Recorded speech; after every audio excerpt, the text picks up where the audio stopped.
ऋषिकेश, पहले आपके पास आ रही हूं, थोड़ा समझाइए, क्या ये वाकई इस बार बिहार के लिए कुछ किया जा रहा है? जिस तरह से कल राष्ट्रीय कार्यकारिणी में फैसला लिया गया, स्पेशल स्टेटस की एक बार फिर मांग रखी जाएगी, आरक्षण को लेकर यहां फैसला लिया गया, तो ये वाकई इस बार नीतीश की इस रणनीति के पीछे क्या समझ में आ रहा है?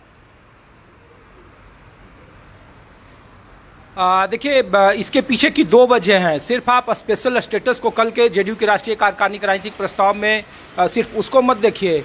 आरक्षण का मुद्दा था। नीतीश कुमार फिर एक बार राजनीतिक कस्में खाए कि लोग मीडिया इधर उधर की भले लिखता रहे, लेकिन वो अब कहीं नहीं जाएंगे, आजीवन वो बीजेपी के साथ रहेंगे। जो सबसे और एक महत्वपूर्ण बात थी कल के राजनीतिक प्रस्ताव में कि पेपर लीक के मामले में कड़े कानून बनाया जाना चाहिए संसद से, ये भी कल के राजनीतिक प्रस्ताव में था। तो नीतीश कुमार मुद्दों के आधार पर उन्हीं मुद्दों को आगे रख रहे हैं जो बीजेपी को हमेशा असहज करते रहे हैं, चाहे वो जातीय जनगणना का मामला हो। आरक्षण के मामले में वो कह रहे थे कि सुप्रीम कोर्ट जाएंगे, जो 50 से 65% की मियाद कर दी गई थी बिहार में। तो उनका जो वोट बैंक है वो अति पिछड़ों की राजनीति करते रहे हैं। एक तो कल के जेडीयू के कार्यकारिणी की बैठक से ये थी, और दूसरा जो समझने वाली बात है कि नीतीश कुमार भले ही 20 साल से 2 दशकों से ज़्यादा से बीजेपी के साथ रहे हैं, लेकिन जनता दल यूनाइटेड की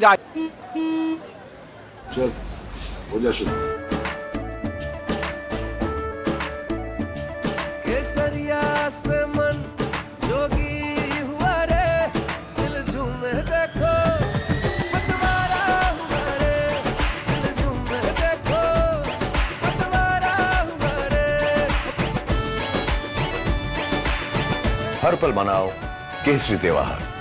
विमल, बोलो जुबान केसरी। नीति रही है कि उनकी पार्टी में रहकर जो भी बीजेपी के साथ ज्यादा नजदीकी बढ़ाने की कोशिश की, समय समय पर नीतीश कुमार उसको हमेशा निपटाते रहे हैं। आप देखिए, जॉर्ज फर्नांडिस से लेकर शरद यादव से लेकर आरसीपी सिंह से लेकर के और अब संजय झा तक का आप प्रक्रिया देख लीजिए। मैं इसलिए आपको ये बताना जरूरी समझ रहा हूँ क्योंकि नीतीश कुमार राजनीतिक निर्णय कैसे लेते हैं और उनकी निष्ठा कैसे हमेशा अलग अलग तरीके से बदलती है और उनके लिए मुद्दा वो क्या क्या छोड़ते हैं। तो सिर्फ ललन सिंह को छोड़कर, क्योंकि ललन सिंह इकलौते से राष्ट्रीय अध्यक्ष थे जो जनता दल यूनाइटेड में रहकर बीजेपी की मुखालफत करते रहे थे, इसीलिए देखिए कि वो राष्ट्रीय अध्यक्ष से हटे और फिर वो दोबारा केंद्र में मंत्री बने।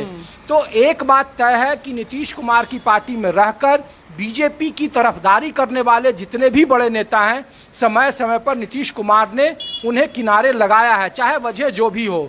तो संजय झा के कार्यकारी राष्ट्रीय अध्यक्ष बनने का एक तो मजबूत पहलू ये है कि नीतीश कुमार के बाद नंबर 2 की भूमिका में रहेंगे संजय झा। बिहार में विधानसभा का चुनाव है, झारखंड में पार्टी ने चुनाव लड़ने का ऐलान कर दिया है, तो बिहार में सीटों का जब तालमेल शुरू होगा तो उसमें संजय झा महत्वपूर्ण भूमिका निभाएंगे बीजेपी के साथ, ब्रिज जो वो काम कर रहे हैं। लेकिन झारखंड में देखिए कि जेडीयू तो दूर की चीज़ है, आजसू जो उनकी सहयोगी पार्टी है उनको केंद्रीय मंत्रिमंडल में जगह नहीं मिला है। एक सांसद उनके जीते हुए हैं, 2020 में उनसे गठबंधन टूट गया था।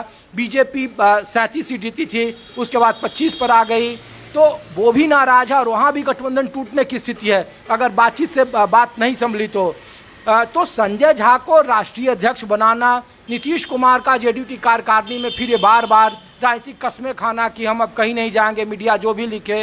नीतीश कुमार जब भी इस तरीके की बात करते हैं और जो उनके मुद्दे हैं, चाहे वो आप देखिए अग्निवीर का मुद्दा हो, चाहे जातीय जनगणना का मुद्दा हो, चाहे पेपर लीक का मामला हो, चाहे वो विशेष राज्य के दर्जे का मामला हो, अब वो स्पेशल पैकेज मांग रहे हैं क्योंकि रघुराम राजन कमेटी के बाद ये तय हो गया कि केंद्र स्पेशल स्टेटस नहीं दे सकती अन्य राज्यों में, जिसमें अब उड़ीसा भी शामिल है जहां बीजेपी की सरकार बन गई है।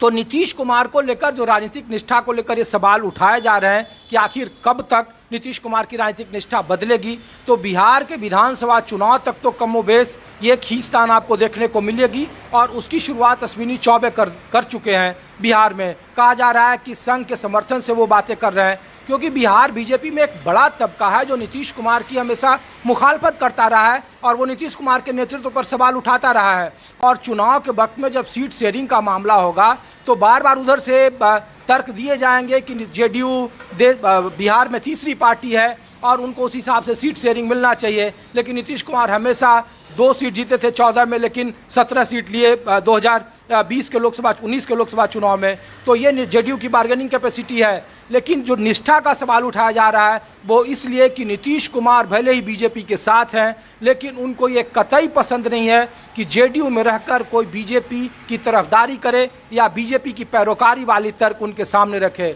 जो भी नेता उनके सामने इस तरीके की दलीलें आज तक रखते आए हैं बीते 2 दशक की राजनीति में, वो या तो निपटा दिए गए हैं या वो हाशिए पर चले गए हैं। तो इसके ये मायने निकाले जा रहे हैं। बाकी आप खुद इसका आकलन लगाइए कि नीतीश कुमार किस तरीके की राजनीति करते हैं और आने वाले वक्त में मौजूदा राजनीति कैसे होगा। बिल्कुल, और यूं ही थोड़ा ना कहा जाता है कि नीतीश कुमार को समझना मुश्किल ही नहीं, नामुमकिन है।